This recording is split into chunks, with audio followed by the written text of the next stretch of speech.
Bismillahirrahmanirrahim. Assalamualaikum warahmatullahi wabarakatuh.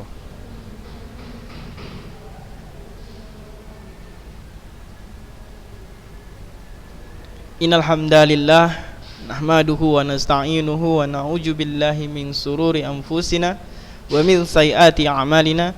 May yahdihillahu fala mudilla lahu wa may yudlil fala hadiyalah. Wa asyhadu an la ilaha illallah wahdahu la syarikalah wa asyhadu anna Muhammadan abduhu wa rasuluh alladzi la nabiyya ba'da. Segala puji bagi Allah yang telah memberikan kepada kita nikmat iman dan juga nikmat kesehatan serta nikmat-nikmat yang lainnya yang tidak mungkin kita mampu untuk menghitungnya. Sehingga sudah sepatut dan sewajarnya bagi kita untuk selalu bersyukur kepada Allah Subhanahu wa taala. Tentunya dengan syukur yang sebenar-benarnya, bukan hanya syukur melalui ucapan semata, yakni dengan syukur melalui praktiknya.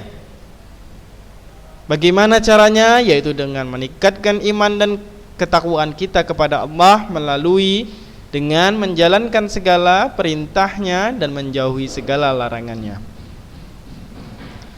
Salawat dan salam kita sampaikan pula kepada Nabi Muhammad sallallahu alaihi wasallam. Beliau adalah nabi terakhir sekaligus nabi penutup yang telah membawa risalah Islam, dan alhamdulillah risalah Islam itu telah sampai kepada kita dan kita termasuk salah seorang yang mendapatkan risalah tersebut.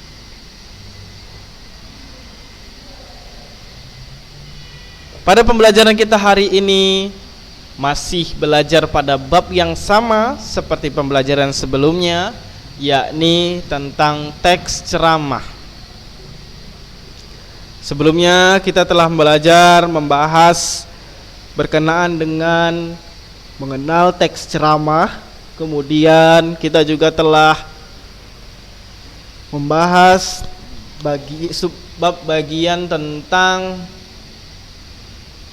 menyimpulkan teks ceramah melalui bagian-bagian penting di dalam ceramah. Hari ini kita akan mempelajari berkenaan dengan menganalisis isi, struktur dan kebahasaan dalam teks ceramah. Isi, struktur dan kebahasaan dalam teks ceramah.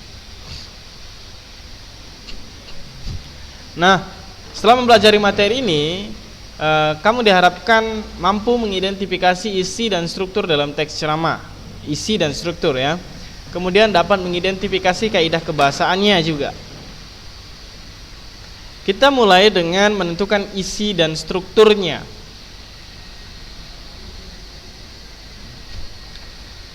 Struktur dari teks ceramah yang pertama ada pembuka. Yang kedua ada isi. Yang ketiga ada penutup. Nah, ketiga bagian ini adalah struktur dari teks ceramah. Kalau dilihat-lihat, maka struktur teks ceramah hampir sama dengan struktur dari teks pidato. Ada perbedaan yang mendasar dari teks ceramah dengan teks pidato. Teks ceramah tidak serta-merta di dalamnya terdapat ucapan syukur dan ucapan salam serta ucapan penghormatan. Kalau di pidato ada ya, di pidato ada ucapan syukur, ada ucapan salam, ada juga ucapan penghormatan, dan penutupnya nanti juga ada ucapan salam. Berbeda dengan teks ceramah. Teks ceramah tidak ada unsur-unsur tersebut. Ya, akan tetapi unsur-unsur tersebut boleh juga ada, tapi sebaiknya tidak ada. Nah, teks ceramah mencakup unsur-unsur tersebut apabila sudah disampaikan. Kalau belum disampaikan, maka teks ceramah tidak ada itu. Tidak ada unsur-unsur ucapan salam, ucapan terima kasih, ucapan penghormatan, ucapan syukur, itu tidak ada. Jadi hanya berupa teks begitu saja. Kalau ketika disampaikan maka itu tergantung siapa penyampainya. Maka dia prosesnya tadi berubah menjadi khutbah atau mungkin bisa menjadi pidato. Nah, teks ceramah ini lebih kurang, lebih dekat kepada kesamaannya itu dengan teks eksposisi. Ya. Kita mulai dari pendahuluan atau tesis ya. Eksposisi tesis ya. Eksposisi ada tesis. Pendahuluannya itu ada isu, ada permasalahan, ada pandangan umum dari penulis. Kemudian di bagian isi ada pendapat-pendapat, ada fakta. Di penutup ada penegasan kembali, yaitu simpulan dan rangkuman. Kalau melihat strukturnya ini sama persis dengan teks eksposisi. Boleh kembali lagi dibuka di pembelajaran kita sebelumnya kelas 10 teks eksposisi ya, dan juga di kelas 8 ya, kelas 8 dan kelas 10 kalau anda tidak salah ya, atau mungkin kelas 11, kelas 8 dan kelas 11, atau kelas 8 dan kelas 10 gitu. Nah, teks ceramah ini sama persis dengan teks eksposisi. Nah, apa yang membedakan? Sebenarnya tidak ada yang membedakan. Hanya saja Ana sudah jelaskan ya kepada antum sekalian semuanya sebelumnya bahwasanya teks ceramah ini adalah teks yang sebenarnya tidak wajar untuk dijadikan teks, karena ceramah ini merupakan metode, bukan teks, metode dalam menyampaikan sesuatu dengan cara ceramah. Nah, begitu. Jadi metode ceramah ini sebenarnya metode, akan tetapi dibuat jadi teks begitu, sehingga mereka tidak tahu lagi struktur yang tepat itu apa, dan kemudian di dalam ceramah itu mencakup apa-apa saja begitu. Sehingga terbentuklah seperti ini strukturnya. Yang pada dasarnya struktur ini adalah struktur teks eksposisi. Baik. Kita mulai. Pendahuluan atau tesis itu isinya isu, permasalahan, dan pandangan umum penulis. Kalau isu berkaitan dengan isu apa yang hendak disampaikan. Nah, misalnya permasalahan kebakaran hutan. Permasalahan tentang apa? Ya, kebakaran hutan itu. Jadi isu dan permasalahan ini sebenarnya adalah satu kesatuan, menjadi satu. Kemudian pandangan umum penulis terhadap isu tersebut. Jadi pandangan seorang penulis terhadap kebakaran hutan itu bagaimana? Misalnya kebakaran hutan di Indonesia semakin luas diakibatkan oleh perusahaan-perusahaan yang tidak peduli dengan lahan yang telah ia garap, misalnya begitu. Jadi pandangan umum penulis. Ini pandangan, masih berupa pandangan. Jadi pendapat sah-sah saja boleh, mau pandangannya apapun itu. Yang penting nanti ketika diisi atau rangkaian argumen, kita bisa menjabarkan pendapat-pendapat khusus, kemudian disertai dengan fakta-fakta begitu. Taib. Loh, pandangan umum penulis ini kan pendapat juga, Ustaz. Kenapa diisi juga ada pendapat-pendapat? Ya, pendapat-pendapat di dalam isi itu pendapat-pendapat yang lebih khusus. Kalau ini pandangan atau pendapat-pendapat yang umumnya begitu ya. Semoga antum memahami ya. Kemudian yang terakhir ada penutup. Penutup itu berupa simpulan atau rangkuman, atau bisa juga penegasan kembali arti penutup ini ya. Rangkuman dan simpulan ini menyimpulkan dari tesis dan isi. Dari tesis dan isi ini disimpulkan atau dirangkum atau ditegaskan kembali agar lebih kuat dia. Pokok pembahasannya tadi dikuatkan lagi agar orang semakin iya ya gitu. Ya paham ya, namanya penegasan, menegaskan kembali biar lebih kuat.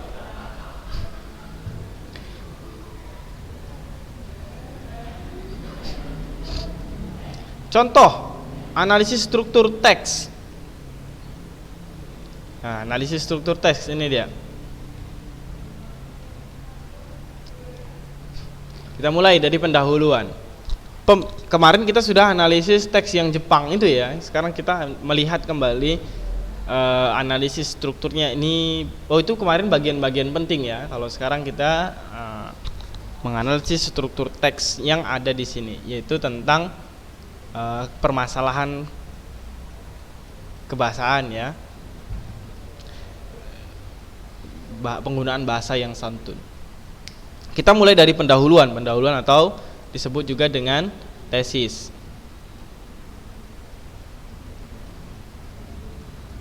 Ini tesis begitu ya. Tesis. Nah,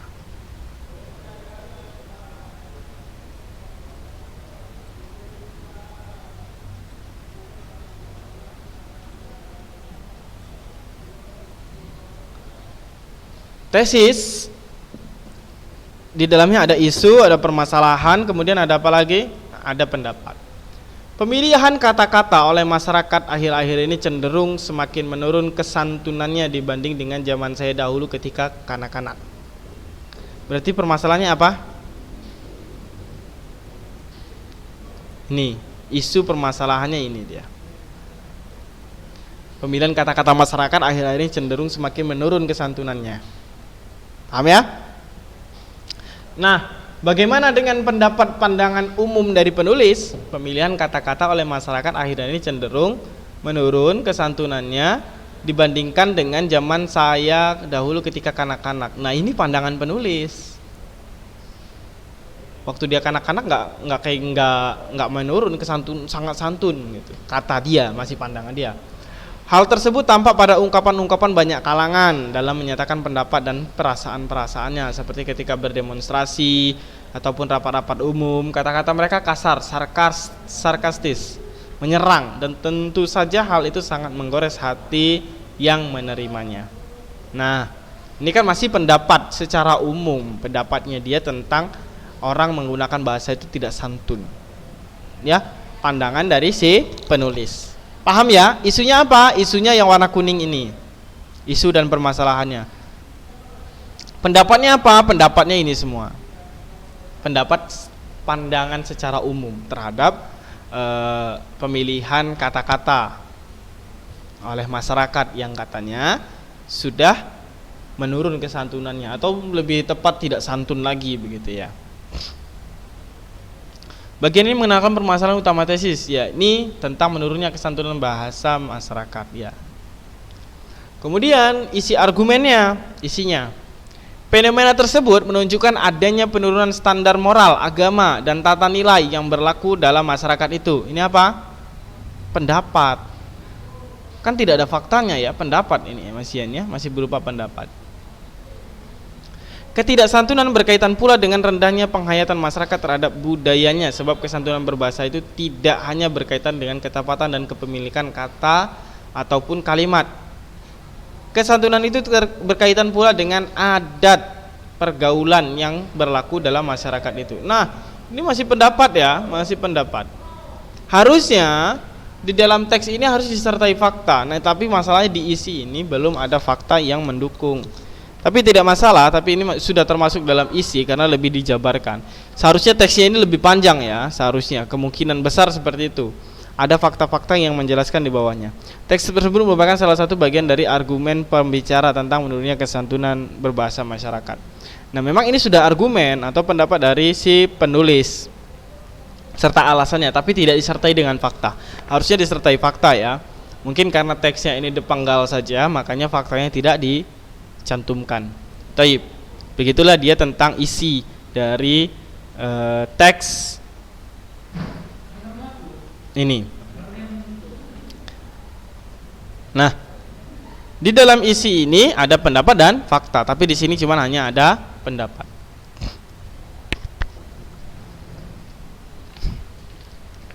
Bismillah.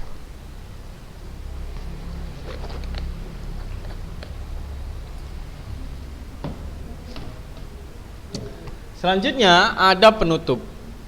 Penutup itu disebut juga penegasan kembali atau penegasan ulang.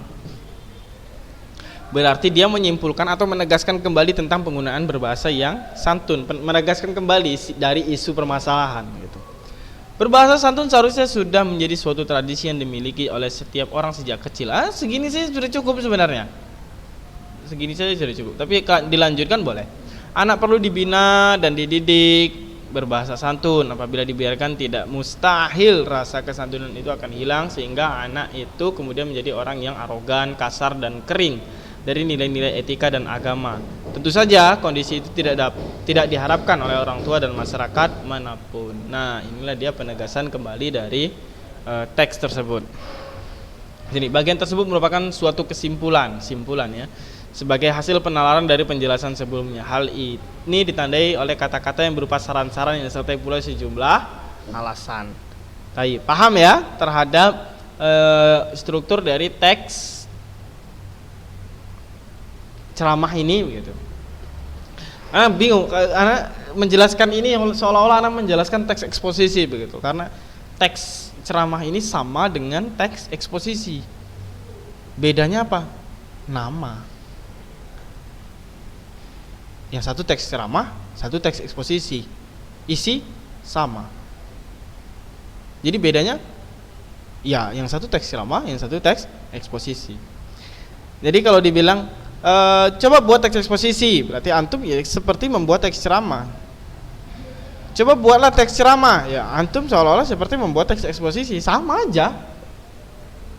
Cuman beda jenis teksnya saja. Seperti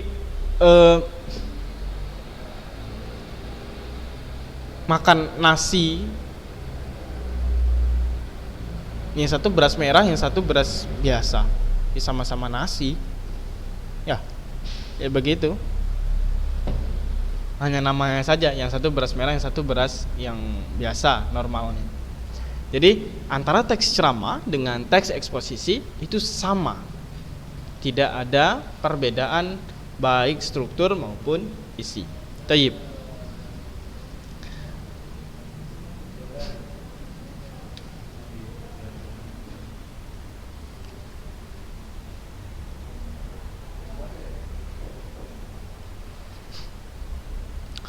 Berikutnya, pada pembahasan berikutnya, ini tadi jadi tugas ya. Tugasnya yang mana kita buat tugasnya? Nanti ada tugasnya kita buat.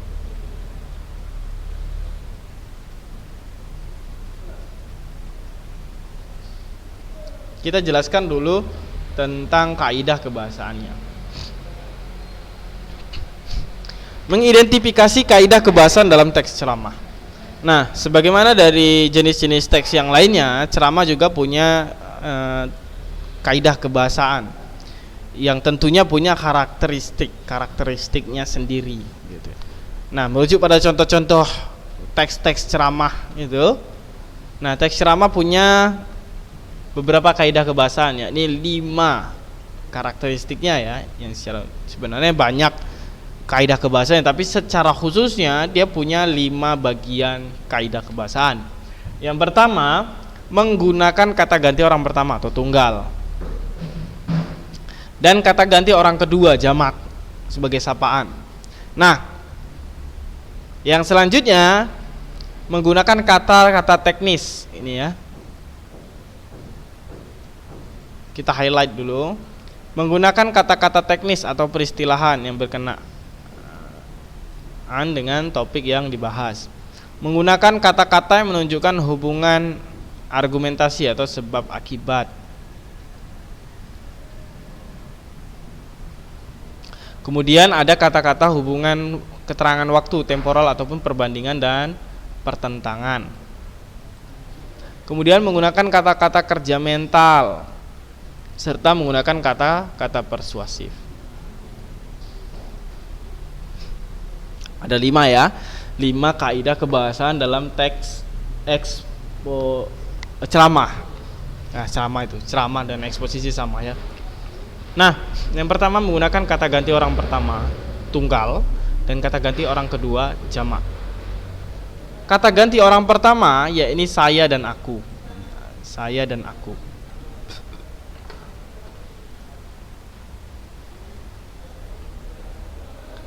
Nah, kemudian menggunakan kata kami. Nah, kami itu adalah kata ganti orang kedua jamak. Nah, itu biasanya apabila penceramahnya mengatasnamakan kelompok. Kami, kita, orang kedua jamak.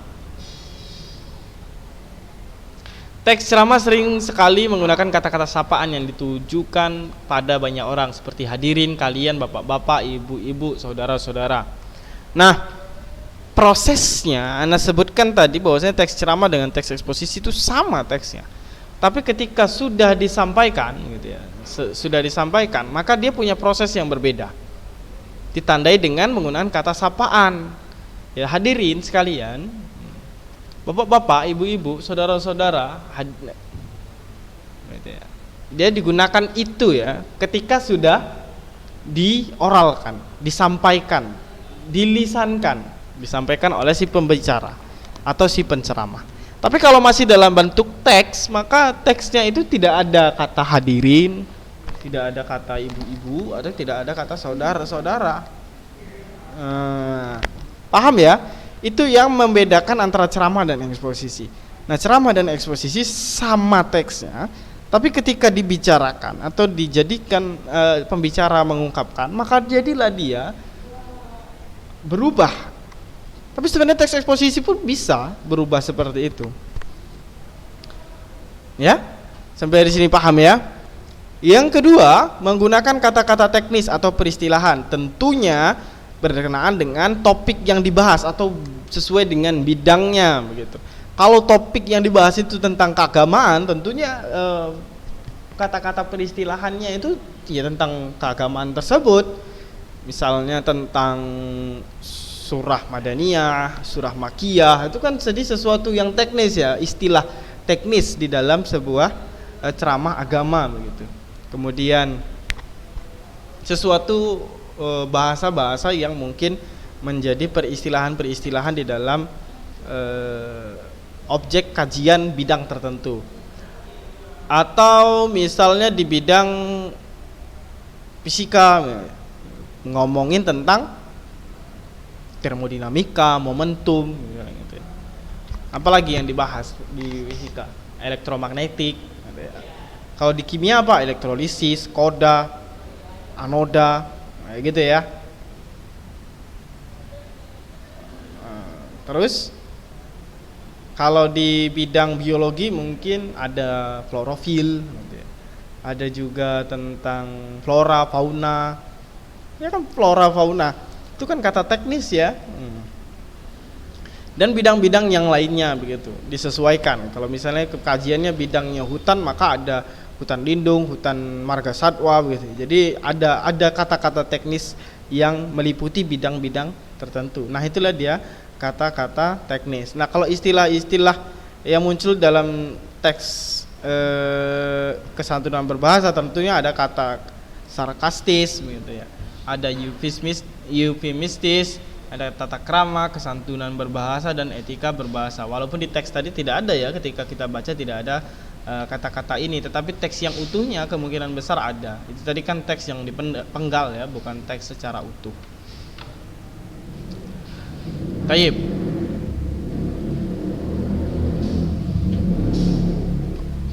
Yang ketiga, menggunakan kata-kata yang menunjukkan hubungan argumentasi atau sebab akibat. Nah, di dalam teks ceramah ini ada hubungan argumentasi atau sebab akibat. Sebab terjadinya sesuatu atau akibat terjadinya sesuatu. Andi sakit perut karena banyak makan cabai gitu ya. Ada sebab akibatnya. Sebab karena akibatnya gitu ya. Hutan, penebangan hutan yang secara masif akibatnya hewan-hewan punah, hewan-hewan mati, hewan-hewan kelaparan tidak dapat mencari makannya misalnya gitu.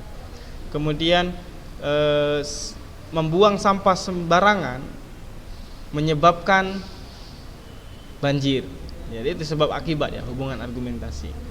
Jadi ini biasanya ditemui di dalam teks ceramah maupun teks eksposisi. Bahkan di teks eksplanasi pun ditemukan yang seperti ini. Kemudian ada hubungan temporal ataupun perbandingan atau pertentangan begitu ya. Hubungan temporal itu adalah hubungan waktu. Kata biasanya sebelum itu, kemudian itu, pada akhirnya. Ya. Pada akhirnya kita dapat merasakan lingkungan yang bersih apabila kita selalu membuang sampah pada tempatnya misalnya. Kemudian perbandingan sebaliknya apabila kita dibandingkan sebaliknya apabila kita membuang sampah sembarangan maka kita akan mendapati lingkungan yang tidak sehat. Ya. Jadi hubungan temporal, hubungan waktu atau hubungan keterangan waktu dan perbandingan atau pertentangan itu saling berkaitan dengan hubungan sebab akibat. Jadi ada 3 poin, 1, 2, dan 3 poin. Ana sudah buat highlightnya, warna Ana stabilo gitu ya. Yang keempat, menggunakan kata-kata kerja mental. Nah, kata-kata kerja mental ini berarti kata kerja yang mempengaruhi pikiran. Ya, yang berhubungan dengan pengaruhnya terhadap pikiran.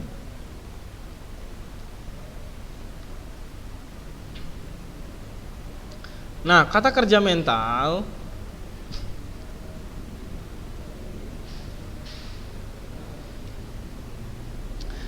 contohnya itu diharapkan, memprihatinkan, memperkirakan, mengagumkan, menduga, berpendapat, berasumsi, dan menyimpulkan. Di sini ada yang namanya tindakan seorang individu pada pengalamannya terhadap sikap, gitu ya. Ya, terhadap sikap tertentu. Diharapkan dengan menjaga lingkungan ini menjadi lingkungan yang sehat. Ada kata kerja mental yang mempengaruhi pikiran kita, kemudian mempengaruhi pengalaman dan sikap seseorang individu. Kebersihan lingkungan kita saat ini sangat memprihatinkan, mempengaruhi ya. Ada yang namanya eksistensi yang mengubah pengalaman dan sikap kita terhadap sesuatu. Nah, itulah dia kata kerja mental, memperkirakan, mengagumkan, menduga, dan lain sebagainya. Yang terakhir, menggunakan kata-kata persuasif. Kata-kata persuasif itu dapat diartikan sebagai kata yang sifatnya mengajak. Nah, mengajak.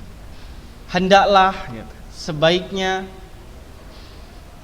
lebih tepatnya mengajak dan mempengaruhi. Memengaruhi. Ya. Hendaklah, sebaiknya, diharapkan, perlu, harus, seharusnya. Sebaiknya kita menjaga lingkungan. Sebaiknya kita peduli terhadap lingkungan. Sebaiknya kita menjaga diri kita tetap sehat dengan tidak merokok misalnya. Kan mengajak ya, mengajak dan mempengaruhi. Nah, itulah kata-kata persuasif. Nah, ini adalah 5 kaidah kebahasaan yang terdapat di dalam teks ceramah. Thayyib.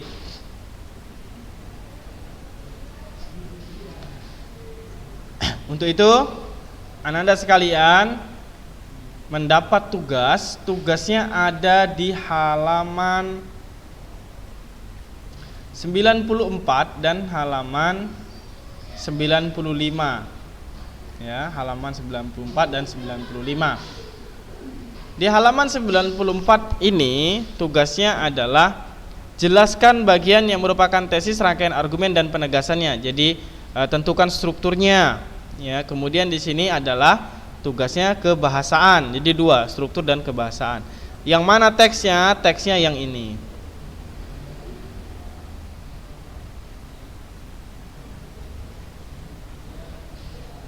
Teksnya yang Jepang.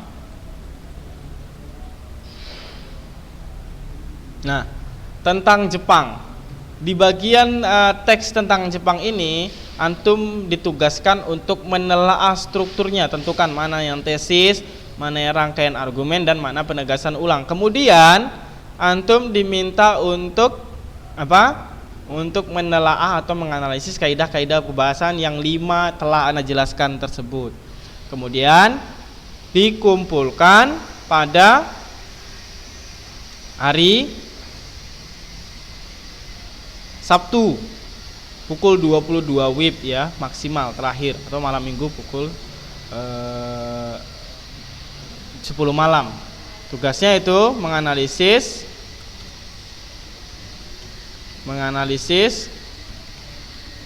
struktur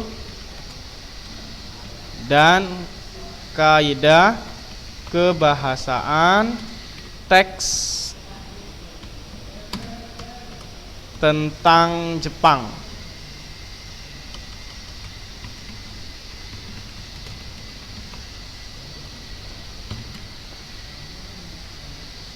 Nah, ini tugasnya ya. Nih tugasnya, menganalisis struktur dan kaidah kebahasaan teks tentang Jepang. Dikumpulkan hari Sabtu. Tayyib. Pembelajaran kita hari ini telah berakhir. Ana akhiri dengan lafaz hamdalah. Alhamdulillahirabbil alamin. Assalamualaikum warahmatullahi wabarakatuh.